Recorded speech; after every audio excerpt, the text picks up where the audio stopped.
नमस्कार दोस्तों, आपका हमारे चैनल में स्वागत है। सूर्य और 7 घोड़ों का रहस्य, रोचक तथ्य। दोस्तों, हिंदू धर्म में देवी देवताओं तथा उनसे जुड़ी कहानियों का इतिहास काफ़ी बड़ा, या यूँ कहें कभी न खत्म होने वाला यह इतिहास आज विश्व में अपनी एक अलग ही पहचान बनाए हुए है।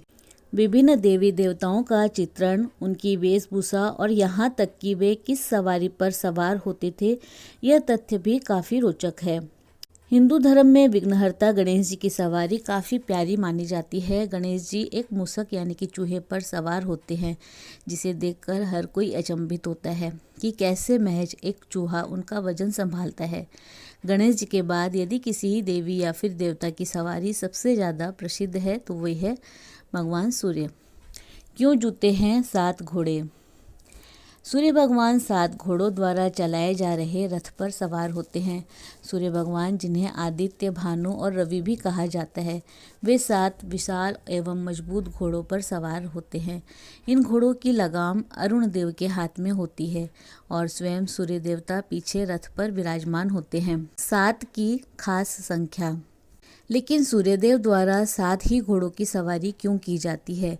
क्या इस 7 संख्या का कोई अहम कारण है, या फिर यह ब्रह्मांड, मनुष्य या फिर सृष्टि से जुड़ी हुई कोई खास बात बताती है? इस प्रश्न का उत्तर पौराणिक तथ्यों के साथ कुछ वैज्ञानिक पहलू से भी बंधा हुआ है। कश्यप और अदिति की संतानें।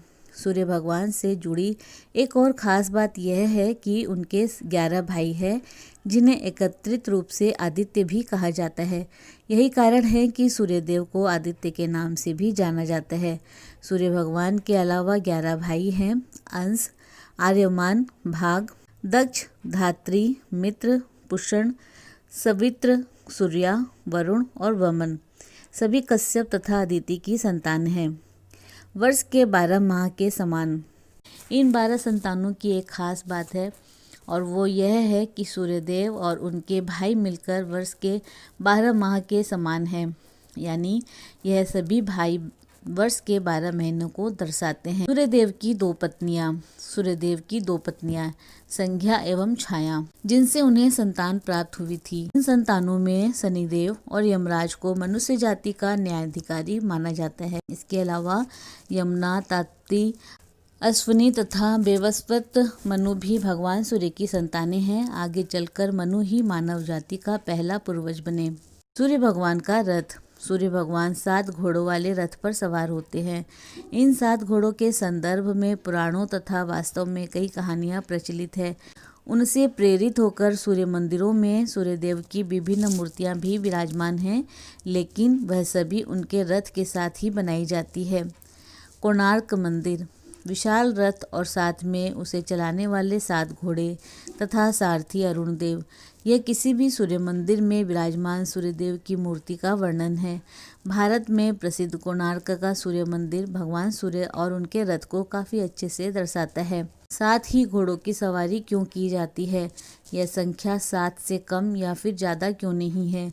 यदि हम अन्य देवों की सवारी देखें तो श्री कृष्ण द्वारा चलाए गए अर्जुन के रथ में भी 4 ही घोड़े थे। फिर सूर्य भगवान के 7 घोड़े क्यों? 7 घोड़े और सप्ताह के 7 दिन। सूर्य भगवान के रथ को संभालने वाले इन 7 घोड़ों के नाम हैं गायत्री, भ्राति, उष्णिक, जगती, त्रिस्पत, अनुस्तप और पंक्ति। कहा जाता है कि यह 7 घोड़े एक सप्ताह के 7 दिनों को दर्शाते हैं। ये 7 छंद है जो अश्व के रूप में भगवान सूर्य के रथ को खींचते हैं। सूर्यदेव के रथ की खूबियों के विषय में शास्त्रों में बताया गया है कि इस रथ का विस्तार 9000 योजन है। इसका धुरा 1.5 करोड़ 7 लाख योजन लंबा है। यह 7 घोड़े एक रोशनी को भी दर्शाते हैं, एक ऐसी रोशनी जो स्वयं सूर्यदेव यानी कि सूरज से ही उत्पन्न होती है।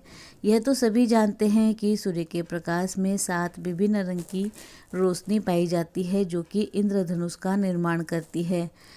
यह रोशनी एक धुर से निकलकर फैलती हुई पूरे आकाश में 7 रंगों का भव्य इंद्रधनुष बनाती है, जिसे देखने का आनंद दुनिया में सबसे बड़ा है। प्रत्येक घोड़े का रंग भिन्न। सूर्य भगवान के 7 घोड़ों को भी इंद्रधनुष के इन्हीं 7 रंगों से जोड़ा जाता है।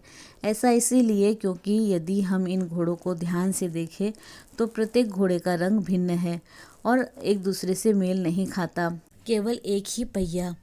रथ के नीचे केवल एक ही पहिया लगा है जिसमें 12 तिल्लियां लगी हुई है। यह काफी आश्चर्यजनक है कि एक बड़े रथ को चलाने के लिए केवल एक ही पहिया मौजूद है। पहिया एक वर्ष को दर्शाता है। 12 तिल्लियां एक वर्ष के 12 महीने का वर्णन करती है। सारथी अरुण। पौराणिक तथ्यों के अनुसार सूर्य भगवान जिस रथ पर सवार है उसे अरुण देव द्वारा चलाया जाता है। एक और अरुण देव द्वारा रथ की कमान को संभाली जाती है, लेकिन रथ चलाते हुए भी वे सूर्यदेव की तरफ मुख करके ही बैठते हैं। एक पौराणिक उल्लेख के अनुसार भगवान सूर्य के सामने 60,000 बालखिल्य ऋषि, जिनका आकार केवल मनुष्य के हाथ के अंगूठे के जितना ही है, वे भगवान सूर्य को प्रसन्न करने के लिए उनकी निरंतर पूजा करते रहते हैं। इसके साथ ही गंधर्व और पानग उनके सामने गाते हैं और अप्सराएं उन्हें खुश करने के लिए नृत्य प्रस्तुत करती है। ऋतुओं का विभाजन। कहा जाता है कि इन्हीं प्रतिक्रियाओं पर संसार में ऋतुओं का विभाजन किया जाता है। इस प्रकार से केवल पौराणिक रूप से ही नहीं बल्कि वैज्ञानिक तथ्यों से भी जुड़ा है भगवान सूर्य का यह विशाल रथ।